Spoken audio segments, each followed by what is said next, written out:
Nous sommes le 1er février 2016. On annonce 2016 comme l'année de la réalité virtuelle. Mais de quoi s'agit-il exactement? Aujourd'hui, je vous propose de dépoussiérer le sujet en vous parlant des visiocasques et de l'immersion dans la réalité virtuelle. La recherche de l'immersion virtuelle n'est pas nouvelle.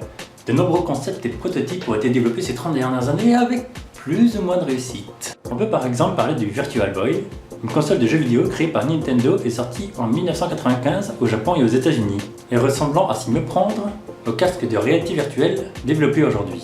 Pourtant, la faiblesse des technologies de l'époque rendait l'expérience un peu insatisfaisante. Certains grands groupes industriels utilisent depuis les années 90 des pièces d'environnement virtuel. Une pièce de 9 mètres carrés avec des écrans sur tous les murs. Vous avez d'ailleurs pu voir ce principe appliqué aux jeux vidéo dans le film Ultimate Game, sorti en 2009. Plus récemment, on peut parler des projets de Microsoft visant à augmenter l'effet immersif des jeux vidéo en projetant des images sur les murs au-delà de l'écran de jeu. Mais ces 2 dernières années, c'est surtout le développement des smartphones et la technologie associée qui ont permis une réelle évolution des casques de réalité virtuelle. Et surtout, rendant l'immersion de qualité accessible à tous. Qu'en est-il de l'immersion virtuelle aujourd'hui? Pour cela, je vais vous parler de 2 types de visiocasques légèrement différents. Les casques de réalité virtuelle, qui peuvent uniquement afficher les images générées par ordinateur. Et de l'autre côté, les lunettes de réalité augmentée, transparentes, qui peuvent afficher des images générées par ordinateur, superposées à une vue du monde réel. Mais quel est le but exact des casques de réalité virtuelle? Une immersion visuelle et sonore totale dans un environnement entièrement créé par l'ordinateur. Pouvoir se balader dans un monde créé par notre imagination avec la possibilité d'y interagir. Je vous rappelle le principe. Un casque, des lentilles, un écran affichant une vue différente pour chaque œil, pour la vue stéréoscopique, et des capteurs mesurant le déplacement de votre tête. Sur le principe, c'est à la fois très simple, mais très compliqué à mettre en place. Et concrètement, ça donne quoi? 2015 a vu apparaître un certain nombre de casques de réalité virtuelle pour smartphone. L'appareillage est un peu plus simple, et c'est le smartphone et ses capteurs qui produisent l'image et ses déplacements. On trouve par exemple le Google Cardboard, présenté en 2014. C'est un masque de réalité virtuelle pour smartphone avec une structure en carton. Sur ce principe, on peut d'ailleurs réaliser son propre casque, avec du carton, des lentilles, des aimants, un élastique et quelques morceaux de velcro. On trouve également les Samsung Gear VR pour Virtual Reality, adapté à certains smartphones de Samsung. Ou encore l'Omido, développé par une start-up lilloise, Ecodis, qui a réussi à en vendre plus de 100 000 en 2015. C'est un bon début, et comme la plupart des gens possèdent un smartphone et que les casques ne coûtent pas très cher, ça donne une première approche de l'immersion virtuelle facilement accessible. Cela dit, les smartphones ont des capacités un peu limitées. Les appareils que je vais vous présenter maintenant peuvent aller bien plus loin. Ces casques se branchent sur un PC ou une console et font baver les gamers. Et je vais commencer par la présentation du pionnier dans le domaine, l'Oculus Rift. Je vous en avais parlé il y a 1 an et demi, en 2014, et c'était un projet en très bonne voie. Qu'en est-il en 2016? Eh bien, ce projet s'est encore amélioré. Oculus VR, filiale de Facebook et pionnier dans le domaine de la réalité virtuelle, a mis en prévente son visiocasque Oculus Rift en janvier de cette année, au prix de 741 €. Les premiers chanceux pourront l'obtenir pour le mois de mars. Pour 741 €, tout en sachant qu'il va falloir un ordinateur assez costaud pour faire tourner la bête, ça ne rend pas l'immersion virtuelle accessible à tous. Pour l'instant, c'est encore un peu cher, mais c'est normal, c'est une nouvelle technologie. Il va sûrement falloir attendre un peu pour que les prix soient abordables, mais la concurrence n'est pas très loin et elle est nombreuse. Le HTC Vive, né d'une collaboration entre HTC, fabricant taïwanais de smartphones, et Valve, studio américain de développement de jeux vidéo. Concurrent direct de l'Oculus Rift avec des caractéristiques techniques très proches. Ce casque de réalité virtuelle sera peut-être muni d'une caméra qui permettra de prendre en compte l'environnement proche de l'utilisateur pour l'intégrer au monde virtuel produit par le visiocasque. Sortie prévue en avril de cette année. Dernier gros poisson de ce trio de tête, le PlayStation VR, anciennement Projet Morpheus. C'est le nom donné par Sony à son casque de réalité virtuelle destiné à la PlayStation 4. La date de sortie est fixée au premier semestre 2016. Bien d'autres casques de réalité virtuelle sont encore en cours de développement. On peut par exemple parler du Start VR, dévoilé par un éditeur suédois de jeux vidéo. Ou encore du Fauve, équipé d'une technologie de suivi de regard.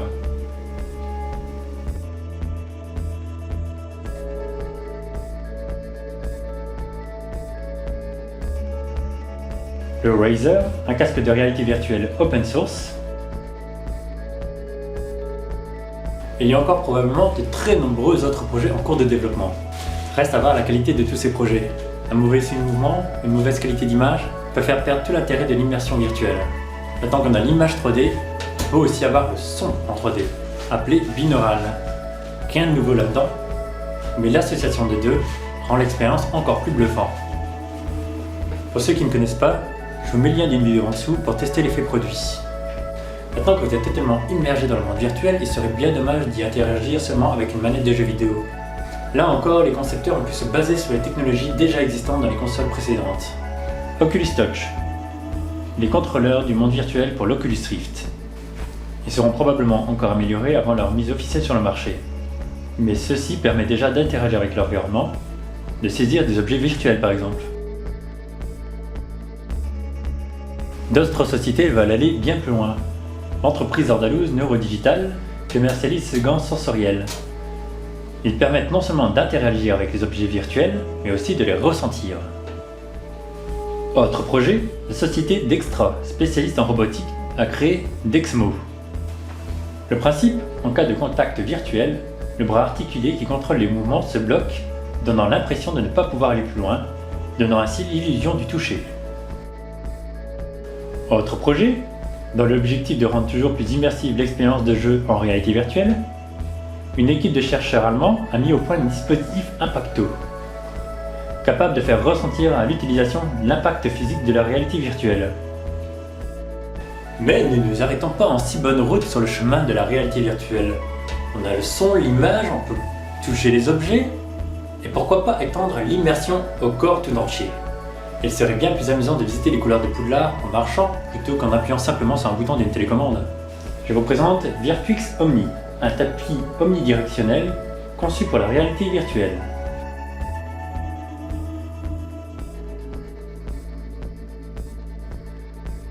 Le joueur s'installe sur le module, il n'a plus qu'à se déplacer naturellement. Grâce au tapis qui détecte les mouvements des pieds, il peut se déplacer dans l'environnement virtuel.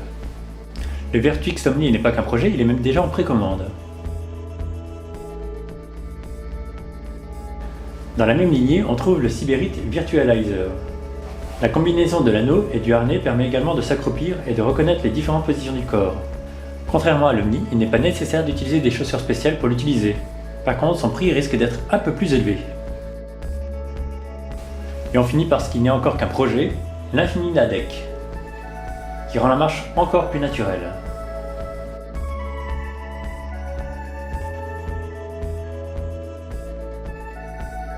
Voilà les grandes lignes que nous proposent les casques de réalité virtuelle en ce début d'année. Si 2016 semble bien être le début de l'immersion virtuelle pour grand public, j'ai bien l'impression qu'il va falloir encore attendre un peu pour que cette technologie soit accessible au plus grand nombre. Je vais vous parler plus brièvement de cette deuxième catégorie de visiocasques. Les lunettes de réalité augmentée visent avant tout à aider son utilisateur en affichant des informations directement dans le champ de vision de celui-ci. Mail, GPS, informations diverses. Même si l'idée est beaucoup plus ancienne, les lunettes de réalité augmentée ont commencé réellement à faire parler d'eux avec la très médiatisée Google Glass, présentée au public entre 2012 et 2014. Où en est-on en 2016 ? Contrairement à ce qu'on aurait pu croire, il y a quelques années, les Google Glass n'ont pas eu le succès escompté, au point même qu'elle fut retirée de la vente au début 2015. Comme quoi, ce n'est pas parce qu'une technologie fait rêver au premier abord que cela garantit un succès commercial. Mais pourquoi cet échec ? Il semblerait que la technologie n'était pas parfaitement au point, une trop faible autonomie de la batterie, des lunettes qui chauffent, des applications imparfaites. On pouvait s'attendre mieux pour un gadget à 1400 €. De plus, si aujourd'hui on a besoin d'une réelle extension de son smartphone, les montres et les bracelets connectés font très bien l'affaire, et ce pour un moindre coût. Il faut dire que ces lunettes de réalité augmentée ont été un peu présentées comme voulant être portées au quotidien, une grande partie de la journée, chez soi, dans les lieux publics. Et pour le désagrément que comporte le fait de porter de volumineuses lunettes, on est en droit d'attendre un réel avantage. De plus, les Google Glass n'ont pas bénéficié que d'une très bonne pub, notamment à cause des problèmes de vie privée. Savoir qu'on puisse être filmé, analysé à son insu ne met pas tout le monde à l'aise et les réclamations pour la protection de la vie privée ont été très loin. Est-ce la fin de la réalité augmentée pour autant ? Bien sûr que non. La réalité augmentée a d'ailleurs vu de nouveaux acteurs arriver avec leurs prototypes. Par exemple Sony avec ses lunettes accessibles depuis 2015 pour 670 € pour les développeurs. ou encore Microsoft avec Microsoft HoloLens, présenté en janvier 2015 et qui permettrait de simuler des hologrammes dans le champ de vision de l'utilisateur. Il est probable que ces futures lunettes s'adresseront probablement plus, dans un premier temps, à un public professionnel. Quelle place aura la réalité virtuelle dans le futur? Les jeux vidéo, bien sûr. Ils sont depuis toujours créés en volume, et s'ils sont encore aujourd'hui rendus en 2D sur écran, la réalité virtuelle va pouvoir présenter cet art dans son plein potentiel. Dans le futur, la puissance des ordinateurs et des consoles permettront probablement d'avoir des univers virtuels de plus en plus réalistes, jusqu'à avoir de la difficulté à faire la différence entre les images du monde réel et virtuel. Dans les jeux, les lunettes de réalité augmentée ont encore cet avantage de ne pas totalement couper l'utilisateur de son environnement. Et donc, peut-être qu'à l'avenir se développeront des jeux plus familiaux autour des lunettes de réalité augmentée et même pourquoi pas des jeux de société mixés à la réalité augmentée. Dans la même lignée, les visiocasques permettront de faire des visites virtuelles de n'importe quel lieu existant ou disparu. Autre domaine proche, l'animation 3D immersif. D'ailleurs, Oculus a mis sur pied Oculus Story Studio, un studio de films d'animation immersif. Pour rester dans le domaine de la modélisation 3D, ce qui me tient à cœur, c'est surtout l'utilisation de la réalité virtuelle comme outil de création. Pouvoir disposer d'un logiciel pour modéliser n'importe quel objet, bâtiment ou paysage, et pouvoir le voir et s'y balader dedans facilement. Imaginez carrément un monde ouvert créé par des milliers d'utilisateurs différents. Pour ce qui est de la sculpture, Oculus a pris les devants, en créant Oculus Medium, l'application de sculpture graphique en réalité virtuelle destinée au casque Oculus Rift. Et HTC a également son propre logiciel, on le voit d'ailleurs testé dans une démo par LinkedIn, un grand nom du studio Walt Disney. On parle aussi de l'utilisation des casques pour les films à 360 degrés en cinémasphère. On verra d'ailleurs sûrement débarquer le début des caméras 360 grand public. Si l'image prend du volume, je me demande si, dans le futur, on verra un jour un web prévu pour ce monde tout en volume, avec des réseaux sociaux adaptés à la réalité virtuelle. On prévoit de nombreuses autres utilisations des visiocasques, comme prévisualiser une destination de voyage, prévisualiser au mieux un projet d'architecture, créer des entraînements pour l'armée, mettre en place des plateformes d'éducation, contrôler des robots à distance. On parle même d'utiliser la capacité immersive de la réalité virtuelle en thérapie afin de soigner les phobies, en exorcisant les troubles du patient, en l'aidant à apprivoiser progressivement les situations anxiogènes. Ici, on utilise la confusion entre le monde réel et virtuel pour habituer la confrontation à des objets de ses peurs.